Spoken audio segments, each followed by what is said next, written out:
بسم اللہ الرحمن الرحیم۔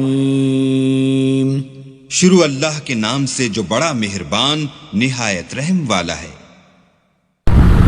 سوال یہ ہے کہ جن ادویات میں الکحل استعمال ہوتی ہے کیا ان کا استعمال کرنا جائز ہے؟ دیکھیے بھائیو، رسول اللہ صلی اللہ علیہ وسلم نے نشاور چیز کو حرام قرار دیا ہے۔ سیدنا عبداللہ بن مسعود رضی اللہ تعالیٰ عنہ کی صحیح بخاری کے اندر ایک حدیث موجود ہے۔ امام بخاری رحمۃ اللہ علیہ نے اس کو کتاب الاشربہ میں نقل کیا ہے۔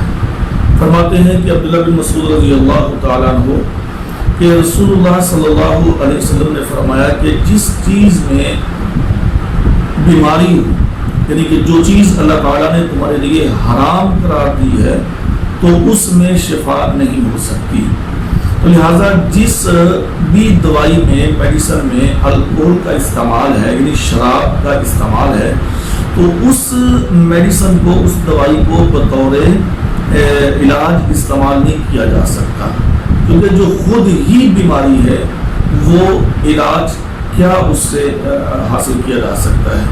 تو رسول اللہ صلی اللہ علیہ وسلم نے یہ جو الکحل ہے، یعنی شراب جو ہے، یہ قلیل تھوڑی مقدار میں ہو یا زیادہ مقدار میں ہو، ہر حال میں نبی صلی اللہ علیہ وسلم نے، یعنی شریعت نے اس کو حرام قرار دیا ہے۔